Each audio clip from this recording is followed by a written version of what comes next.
coming today. Pedagogies.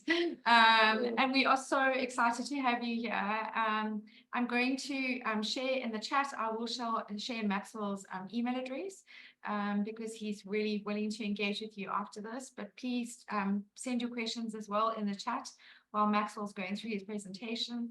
And then we'll get to a Q&A afterwards. But welcome and over to you. Thank you, Maxwell. Thank you. My topic, maybe one might wonder, how did I get to talk about pedagogy of pluralism?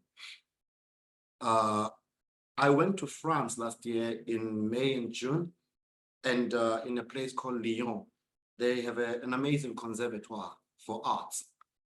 And when I was there, I came across a department called pedagogy department. I didn't know that there is a department that specializes on pedagogy studies only. At that time, I was already writing on my PhD, but I was searching for a needle in a haystack because I had this obsession of why is it whenever I research about African dance teaching, there is this amount of information. And the other one is that you might get an information that is more invested on tourism, how to teach, African dance for tourists. But it was never within a scholarly paradigm, for education, with an interest to show that African dance teaching is just like any other teaching in dance for education, for that matter. But when I went to that institution, I met this other lady. She is from New Zealand. Yep. And she wrote actually about pedagogy of pluralism, but our conversation merged just like that, because I was searching for something that can identify what I want to write about. What is it all about exactly?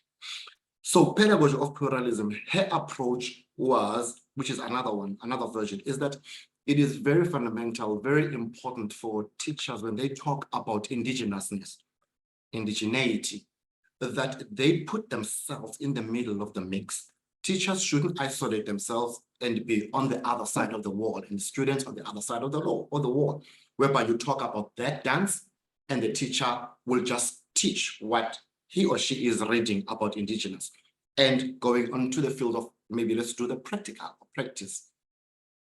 Pluralism says that a teacher needs to share his or her indigenous, or his or her cultures, so that the wall can really be broken down. Students can go over to the teacher's side to understand the teacher's version of indigenous and traditional understanding. And then through that, there will be this cross-pollination of information, and it breaks that wall of uncertainty, because there is a lot of stuff when you teach children or learners about other people's cultures, it becomes a tokenism. It becomes a matter of I'm just pushing the paper and I read it in the book. That's all I'm doing. So a full embodiment of the subject is not present. But if you bring your culture and the tradition in the mix to show that yourself, you have an indigenous, yourself, you have a culture in your own race, and then how then this can be articulated. It can be articulated in a sense of maybe this cross-pollination or this kind of like body of synergy of different aspects of things. I must tell you, it really makes the students to be comfortable, all right? The other side of pedagogy of pluralism is when actually you teach about these indigenous dances. You teach about indigenous dances, making a point that you are touching the cosmology. Cosmology in African dance is about the movements didn't just appear out of nowhere. The movements of indigeneity or indigenous dance, they are representation of people from a geographical space with a different influence in the movement, costume, the style that comes with it, the individuality, the community. So while you're in the class, you do not need to take that information into a theoretical corner. You can do that in the practical class, because that will help you to have students that are embodying the movement, and they will dance with an understanding. All right, so my interest comes from that. Can you get the slides, please? Okay, well, the slides are coming. All right. This is more of an overview to South African Indigenous dance through a lens of pedagogy of pluralism. Now we're good at that. Now, when you have time to go over this, you will find a lot about pluralism and its definition and my take on it, and why I am aligning this to Indigenous based on the context of this seminar or conference, you may say. There is an understanding exactly. I want a second slide, it doesn't actually, I clicked. Sorry, I'll be as practical as possible here. So everything that I just spoke about regarding pedagogy of pluralism, you will get it right here in this section, and why I am recommending, all right, pedagogy of pluralism. I can tell you now, really, it's a serious matter, particularly to people who are teaching anything that has to do with Afrocentricity, Afropolitan, African, all right? And another conversation that we must have one day is, why are we putting African dance in a homogeneous matter? Meaning that we put all the dances under one definition, African dance, all right? And then instead of saying, I'll be talking about Mpondo, I'll be talking about Xhosa, I'll be talking about Swahili, I'll be talking about Zingili, I'll be talking about Umteyo from Xhosa, I'll be talking about Beckville style of the Zulu people, you know, we say African dance. Why everything has to be under the banner of African dance? I will have to sip. Must tell you one thing. We are, as practitioners of African dance, we are aware of the homogeneous usage of the word, and we are comfortable with it.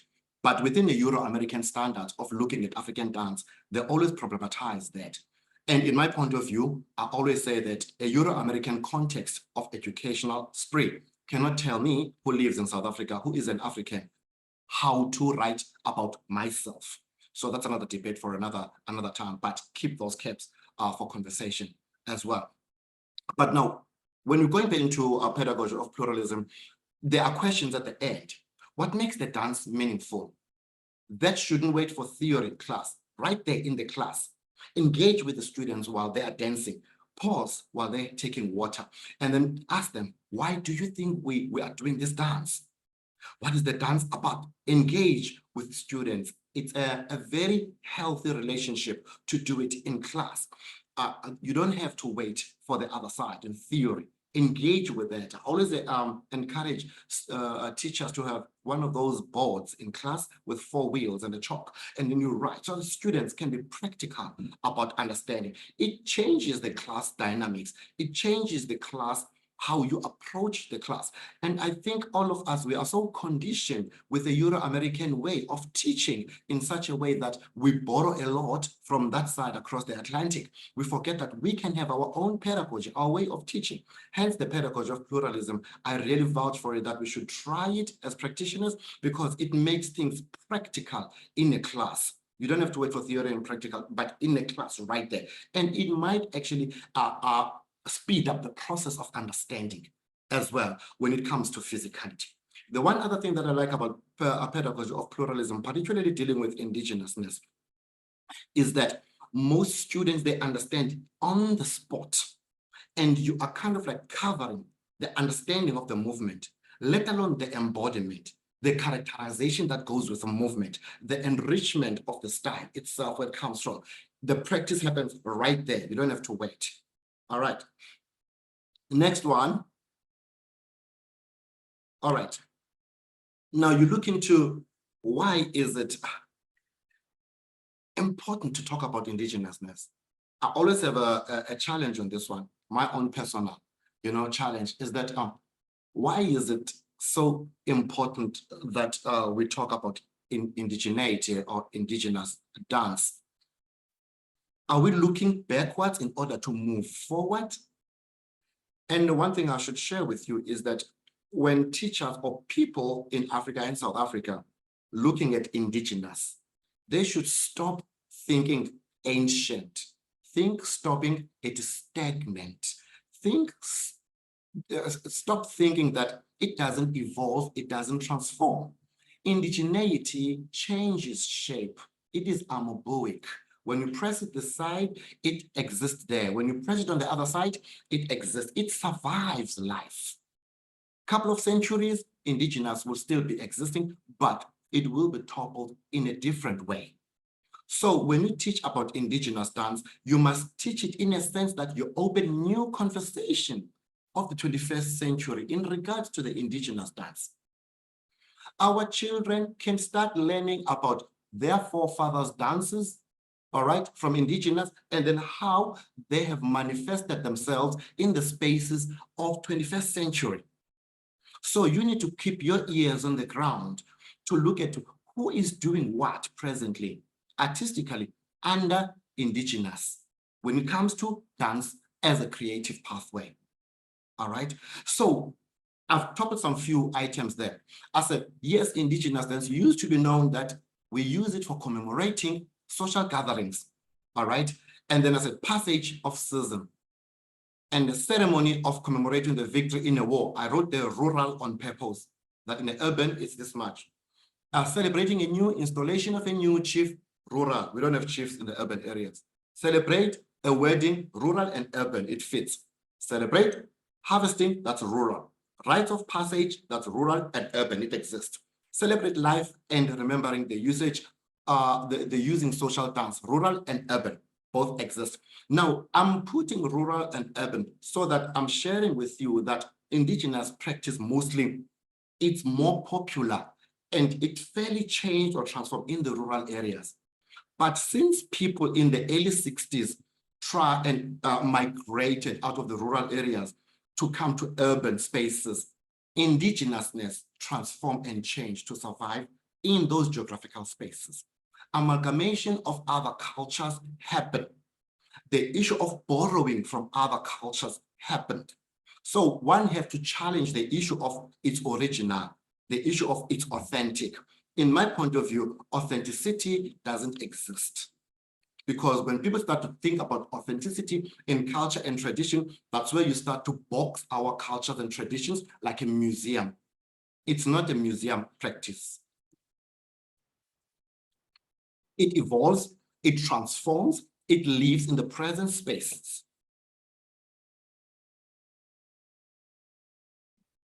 Can I get the next slide, please? This clicker is just, yeah. Thank you. Now, looking into some of the things that exist in this 21st century, all right? The impact of indigenous dance. What are those impacts, all right?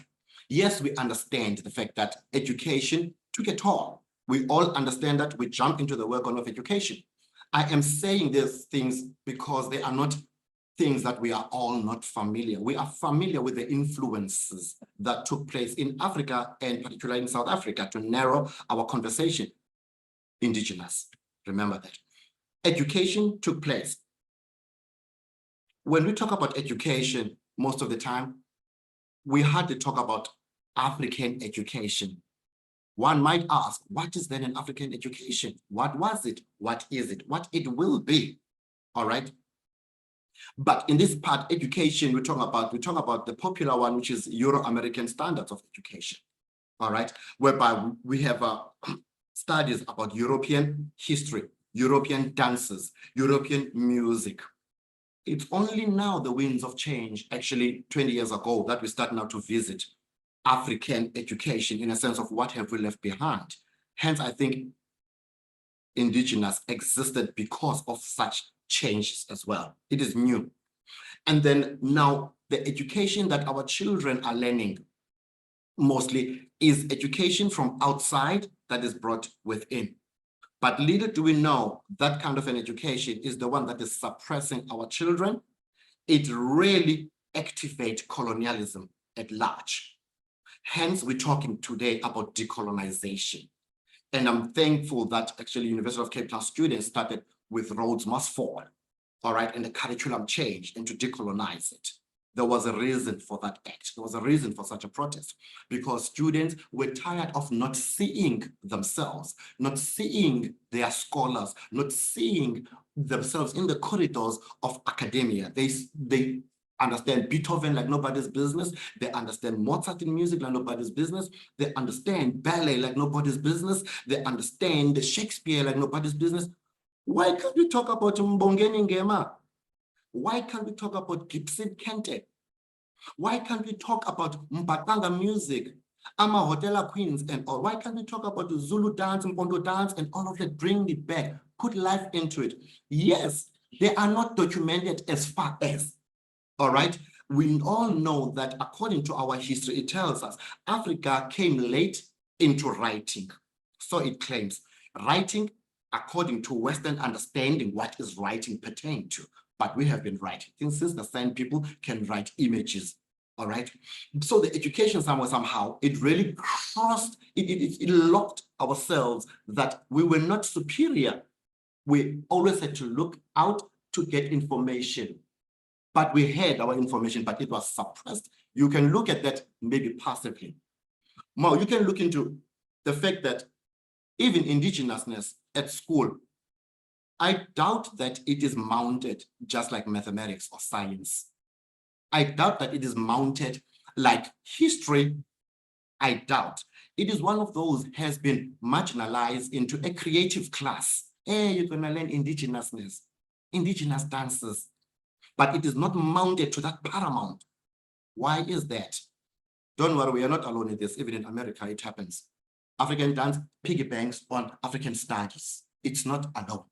Probably it's only here at UCT, but UCT itself has its own problems in this regard because dance, they managed to remove the history of it. Well, I'm still existing, I'm there, and I'm fighting for it to come back with the students, of course, because they problematize that kind of results. So that's what education did. Now we look into mass media. Mass media as well gave us a very interesting aspect whereby mass media was more giving our children the Euro-American education system. Movies, we knew about Arnold Schwarzenegger when we were young and Sylvester Stallone when we were young, but never we talked about South African actors at that time. Even now, if you look into SABC, ETV and all, 90% of the coverage is outside of Africa, outside of South Africa. 10% the content is us. Why is that after all these years? Why are we allowing the fact that our children can't see a lot of them? So we are selling a brand. I'll make a very clear example. My daughter, for an example, when she passed, and I asked her, so what you want to be? She said, I'm doing law. I said, oh, that's beautiful for you. And then where are you going to go for law? She said, I'm going to London, in Cambridge. And then in my head, I was like, how did she get there? There's UCT here, #1 institution in Africa. Why can't she choose that? It dawned to me, at school, she was told, if you want the best, go to America, go to UK. Those are the best. So the definition of the best already has been drawn. My child, our children will venture to that thinking. And when I asked her, she was like, no, at school we're told, and I want the best for myself. So that's what mass media does. It shows our children the state of the cool. The state of the cool is how you become the coolest person. It shows our children to own a cell phone, which is the best. iPhone is the best.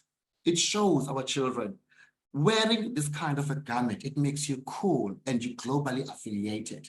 My question is, what about the globalization? Globalization means that popular within your content, popular within your geographical space, but still viable across the Atlantic.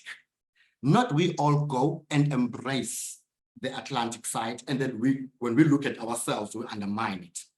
Gregory Makoma did an amazing work in Exit and Exist and Sion production. If you haven't seen those two productions, you have to go and watch them. By the way, Sion is coming to Baxter Theatre this month, I think on from the 21st. You need to go and see it. How we have taken indigenous dance, we put it in the theater by using images, by using symbolism, by using our indigenous stories and reimagining them in the 21st century to put them in theaters and different spaces. Religion is another influence as well. When you talk about religion, we talk about the time of the missionaries, all right, which is an outdated information, but it's still viable in order for us to move forward, because such acts still exist in the present spaces. That some of our indigenous dances and traditional dances, when religion took over in our spaces, particularly in the township, people responded to the calling, and they took their traditions and indigeneity backwards, and then they move forward with Christianity. And there are some practices within Islam and within Christianity that do not actually condone traditional practices or indigenous practices, because it goes against to their belief system.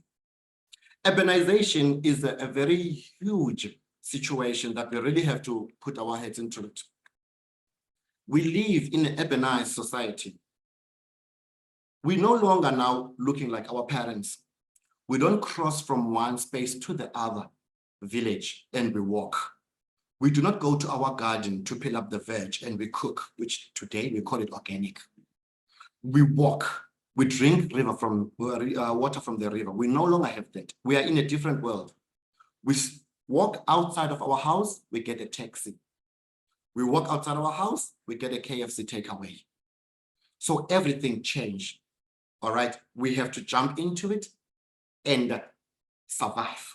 All right, so urbanization taught us the fact that we borrow a lot from each other and for survival.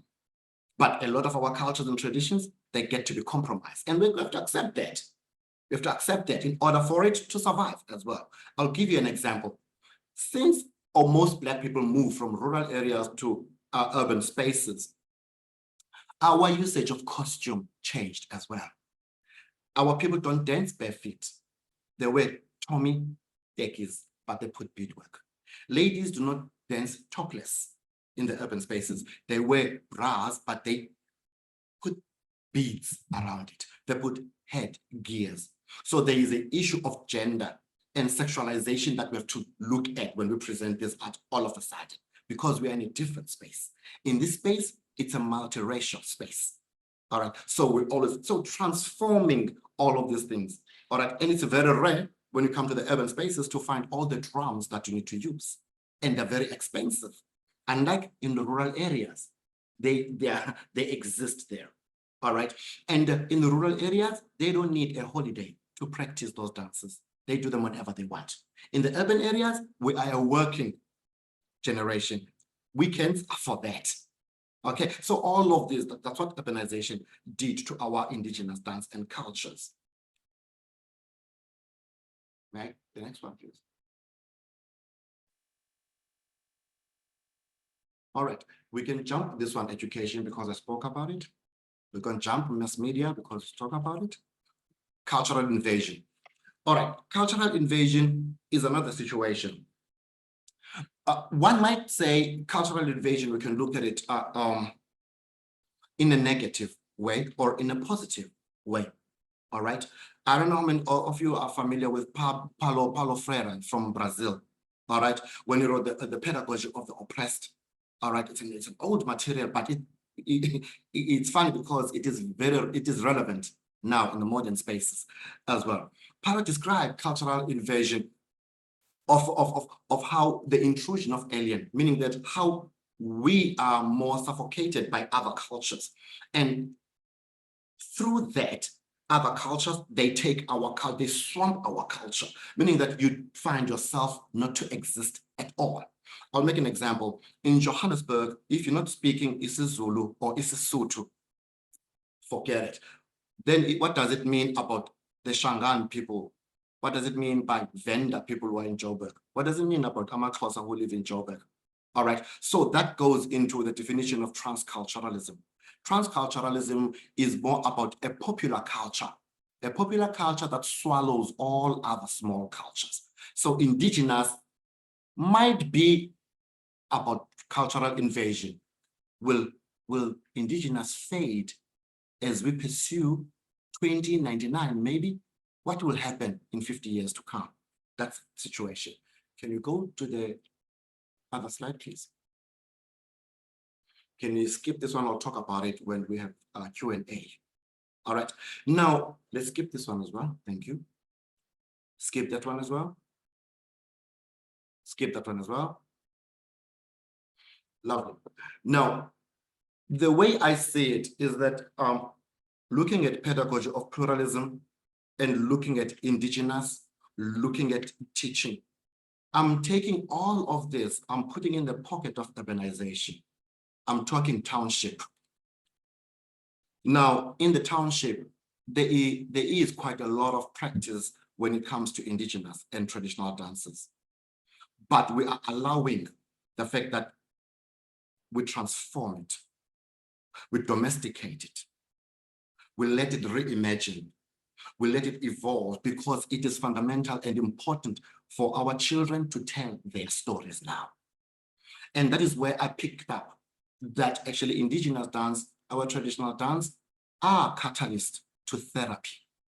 You are amazing, you'll be amazed, sorry, when you find out that your learners can write their own stories and we have to use indigenous dance to actually revisit those stories. Our children, I don't want to say they have issues, but they always have matters at hand to talk about. That's how, as a teacher, you will find a scholar or a student that is suffering from malnutrition, a student that maybe is abused, a student that is coming from a home whereby she is not encouraged to do her homework before she sleeps, a student that has all the ills of the society, through writing and dance about our problems, all of that. So we have capitalized on this to help our generation, to help the generation before us and after, so that we can show that we can use indigenous dance for a better good. Now, I have used that in my teaching at University of Cape Town. I have used that when I teach at Baba Yaya. I have used that when I talk overseas. I managed to find the way of doing what we call today the dance script. We have text in it now. We move according to a particular story. We don't do movement for movement's sake. We don't do indigenous as a tourist guide kind of a situation. We embody the story and the narrative. Can you go to the first video, please?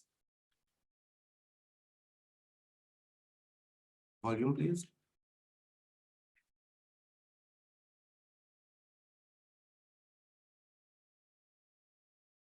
You can see those images that are used.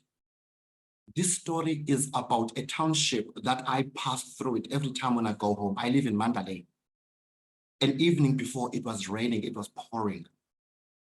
I couldn't stop thinking about the images I saw that day. People crying, but you couldn't see that they're crying because it was raining.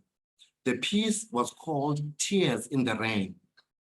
You will be surprised that when I articulated the story to these bodies that are dancing it, they all cried. Do you know why they cried? Because it was not a far-fetched story. It was a story that they are familiar with. These children are coming from Kailija, Kukule to Philippi, Nyanga, Crossroad, Lower Crossroad. And when I spoke about that squatter camp, seeing a man with a hammer looking at the shack and the whole furniture is outside with questions, where am I going to sleep? Where is my family going to sleep? Such stories are important for us in the modern context. But the way we articulate that story in order for our people and our children, seeing the importance of telling the story as an educative enticement is fundamental. All of them, they embodied the narrative and understood exactly the story. So when they were dancing, they danced with an understanding, and the passion that was exhibited was beyond expertise. And how these learners in front of you really embraced the storyline itself. And I articulated this because of the fact that wherever you go to a squatter camp, and wherever we go into a Black family, there will be that bath. That is big zinc. That big zinc works for us. It's a symbol. We wash our children in it. We wash our clothes, washing there. When we have traditional ceremonies, we use that bath. We put in ice, we put beers in it. And that bath, sometimes we use it when there's a leakage on the ceiling, we put it over. It's an instrument or an artifact that is all over. So I use that for creative purposes in a dance itself, using the indigenous symbolism, indigenous acts of seeing and doing and embracing. And I use one fundamental thing of the Black body in Black spaces, in the Black environment. I'm not shy away from that kind of situation. The next one, please. Storytelling here, again, Yusiti and Babayaya, indigenous dances and traditions, whereby we're telling a story about a land of Kenyini. A land of Kenyini doesn't exist. We made it up with our students because we had to devise a content. They wrote this dance script and we designed the set as well, whereby it was a village that was almost torn into two because of love. And it was very interesting and exciting how the students took this and they designed the costume, designed the lights, because it was expected from their course. Obviously, I was sitting in the driver's seat as they were the passengers. So indigenous dance, what I'm trying to say is, it doesn't end on learning Zulu dance, Xhosa dance, Mpondo dance. You can teach those, but embrace the new way of reimagining, reinterpreting indigenousness, where you look at symbolism, indigenous, characterization in indigenous, embodiment of indigenous movement in the 21st century, how they are represented now in the present space, so that our children can actually enjoy what African dance has become in the 21st century. That is my take on indigenous dance. And I'm writing about within an academic lens, looking in the 21st century, how we reimagine indigenous dance. I think I am finished here. Wow. Thank you, Maxwell. I'm actually going to sit here so you can actually see some of the comments that are coming in. I love, Anina said she loves your localization. That is like, and when I said that you are, I feel like an international guest from where you've been, but you just embrace local so well in everything that you do. Just a thing in here saying about they cried when they watched the production.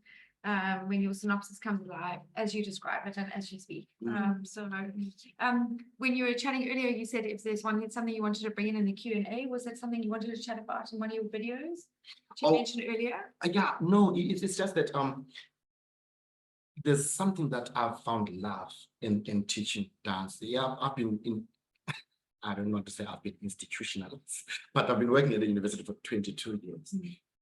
And I've learned exactly education, dance. And but that didn't take away the passion and the interest that has always been there for me, which is loving of Africa. All right. And people have to understand that when you teach African dance, you have to start by explaining, all right, about what is Africa, how it became the second largest continent. And I always ask my students, how many countries in Africa that makes the continent? The whole lecture I'm always quiet. And I always say it's 54 countries. Let's make up Africa. That makes up Africa. So when we talk about Africa, African dance, we talk about the commonalities of the dances. You can go, I made a joke online the other day saying, the Xhosa people thought they were special and the only ones, because I locked in a guy from Ethiopia and how Ethiopian guys, they use actually the shoulders and how the shoulders are there. And yet Xhosa people use a lot of the shoulder, the same, and the shuffling of the feet. We're right there. And like when we talk about Africans, we talk about that exactly. We talk because we can't dissect each and every east, west, and central part in the southern part of Africa. Because there are some commonalities. What we're doing in the south, you might find some of the elements of it in the central part of Africa, DRC, Congo Brazzaville side, or you might find it in Uganda or Ethiopia side, or you might find it in Mali, Burkina Faso, Cabo Verde on the western side. You know, so when we say African dance, we are aware of the fact that there are huge commonalities that puts it in one.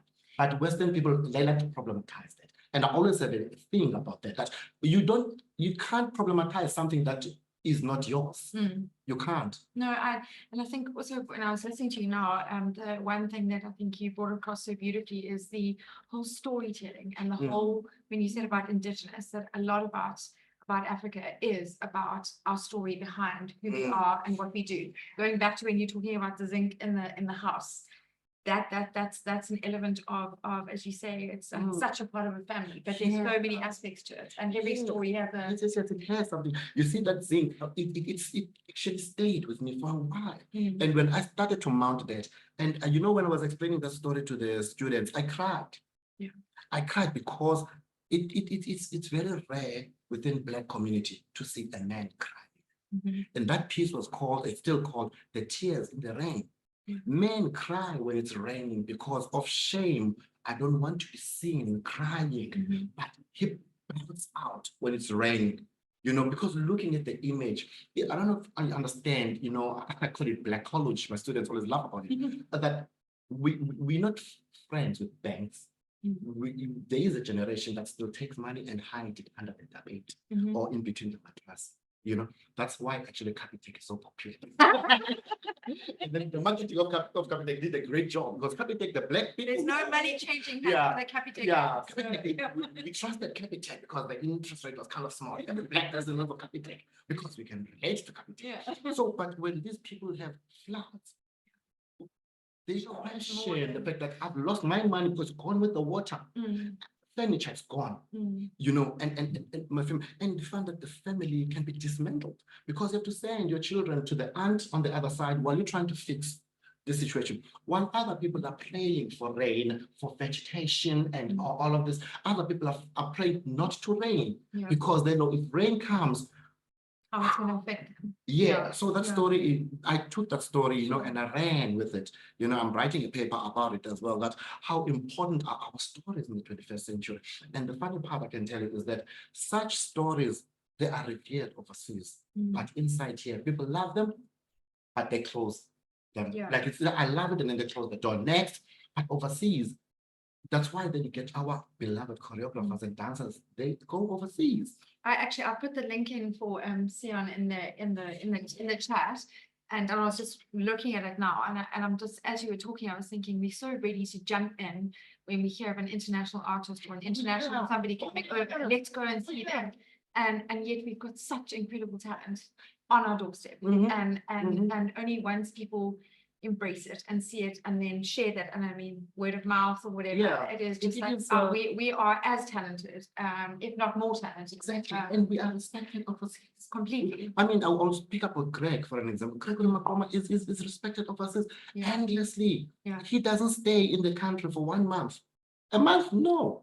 His company travels because the people want to understand what is South Africa's way of telling stories, what is South Africa's way of dancing. You know, we shouldn't shy away from that we are having talented people, and our way of telling stories is not very Eurocentric, it's Afrocentric. Absolutely. Yeah. So I just want to give you some feedback.